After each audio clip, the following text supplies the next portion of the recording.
Bem-vindos à Forja, e hoje construiremos mundos.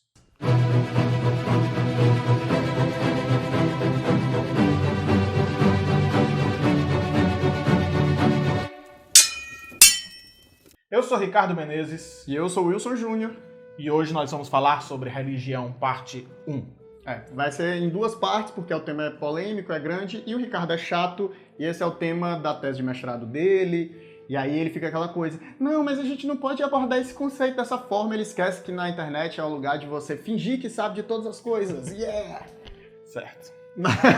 Mas entrando propriamente no tema, a gente decidiu dividir aí essa temática da religião em duas partes. As práticas religiosas e as instituições religiosas. Até porque elas existem de formas distintas e separadas, então a gente achou por bem que talvez fosse o melhor recorte. Poderia, na realidade, fazer um recorte muito mais amplo, porque como todas as temáticas que a gente vai trabalhar aqui no vídeo, elas são amplas, então elas permitem que a gente falasse muito. Mas, para não se estender muito dentro do mesmo tema, a gente faz um recorte. Então, primeiramente, eu acho que a gente pode entender o que é religião. Um conceito básico, ou como a gente pode compreender isso. Primeiramente, eu gosto de dividir em três partes, né? Eu chamo aquilo de religiosidade, tudo aquilo que engloba o que tem a ver com o sobrenatural, né? Então, metafísico, né? Isso. Está além da vida, além do mundo. Do que a gente pode pegar e compreender materialmente. Mas a gente não pode pegar o ar, Ricardo. E a gente existe. Né? Se eu fizer assim, eu pego o ar. Bom, então a religiosidade ela pode ser dividida em três partes. Primeiro, seriam os mitos. Depois, a gente pode pegar os ritos públicos. E, por fim, os ritos privados. Um exemplo de mitos é o nosso vídeo, tá aqui no izinho, de cosmogonias, né?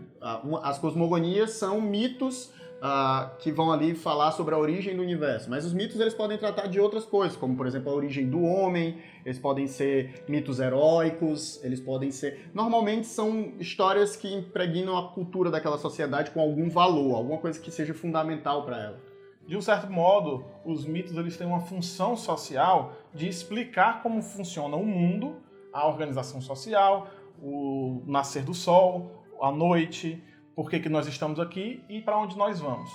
A gente pode ver mitos como cosmogonias, como foi lembrado no vídeo passado, antropogonia, que seriam a origem dos homens ou dos seres viventes ali, né? Nós temos também as escatologias, que seria a narração mítica do fim daquele universo, né? Daquela existência. E nós também temos os mitos dos heróis, como disse o Júnior, que normalmente tem uma viagem, tem uma explicação de valores ou algo que dê sentido à busca pessoal dentro do mundo fantástico, né? Dentro daquele universo sobrenatural. Uma outra forma da religiosidade são os ritos sazonais ou os ritos públicos, né? E aí são a questão de calendários, né? Sejam calendários diários, né?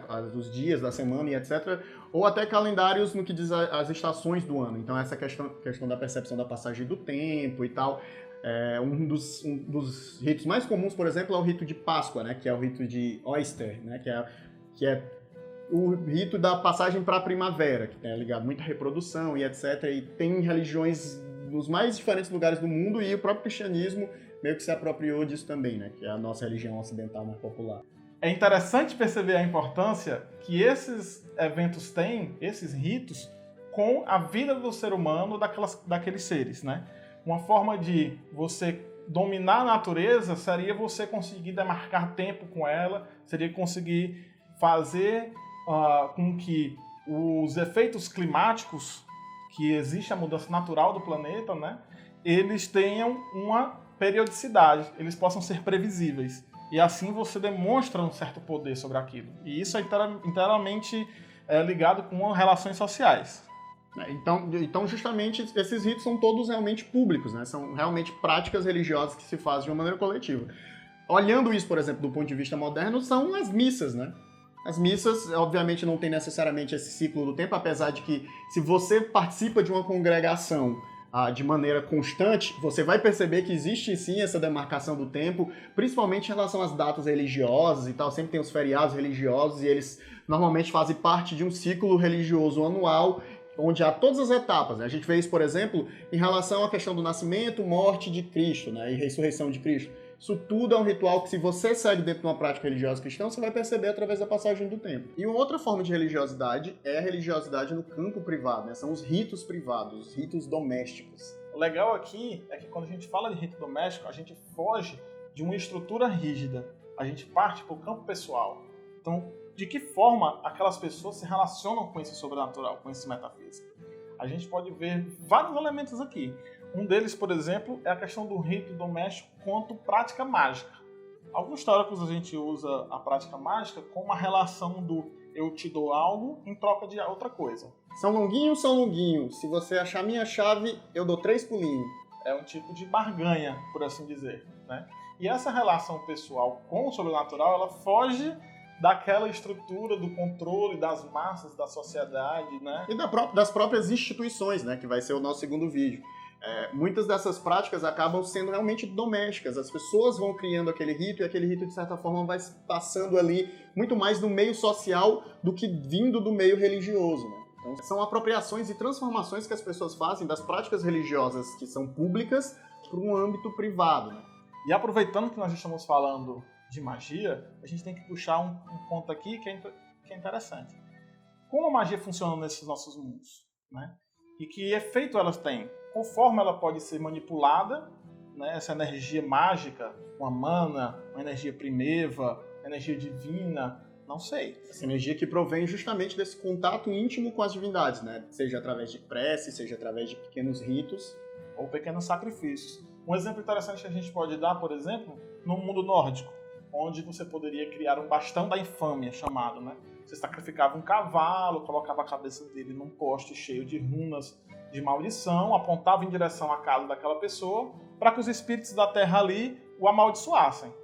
Então, um outro exemplo, no mundo de Harry Potter, os magos lá conjuram através de movimentos e itens mágicos um efeito específico. Né? Por exemplo, religiões como o Candomblé, que tem aquele rito de abrir caminhos, né? Que você faz uma oferenda numa encruzilhada e tal, né? Uma oferenda com alimentos e tal, para a entidade.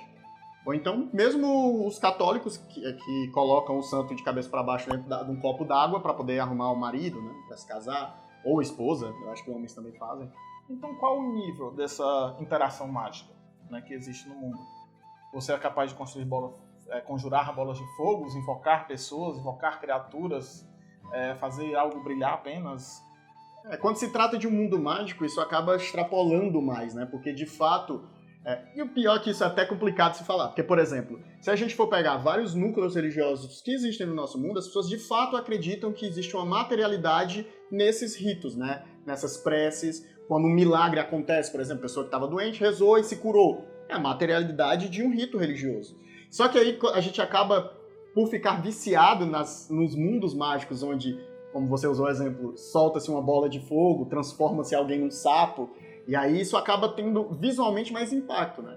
Porém, as pessoas que de fato vivem uma forma de religiosidade, muitas vezes vão presenciar, ou vão pelo menos atribuir a essa religiosidade uma série dessas magias acontecendo no mundo o tempo inteiro. A experiência mágica ela é totalmente válida para quem crê e para quem está imerso naquilo, né? Então, como ficam os nossos mundos? Então a gente está no processo de fazer as nossas cosmogonias, fazer as nossas civilizações, né? Na realidade, no fim das contas, foi uma cosmogonia para um povo. Então, essa cosmogonia vem de uma religião. Então, a gente vai, talvez, atribuir agora uma prática religiosa, ou algumas práticas religiosas, àquela cosmogonia que foi criada, né? Vamos engrossar aqui o caldo, né? Vamos engrossar o caldo, trazer mais elementos. Então, por exemplo, a minha cosmogonia, ela se constrói quando um deus mata outro, né? E da cabeça desse deus forma um mundo. Então, é um ato de violência que dá origem a esse mundo. E a minha sociedade, a minha civilização, obviamente, surgiu de um ato de violência. Então, eu pensei que a violência fosse uma peça fundamental para essa sociedade.